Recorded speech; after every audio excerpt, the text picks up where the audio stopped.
We just got some great news from Sewage and Water Board about the construction. Nah, I'm just fucking with you.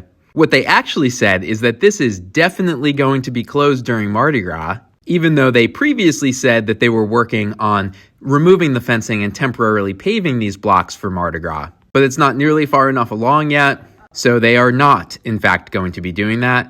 And so the most photographed intersection in the French Quarter will look like this for Mardi Gras. So, cheers, everyone.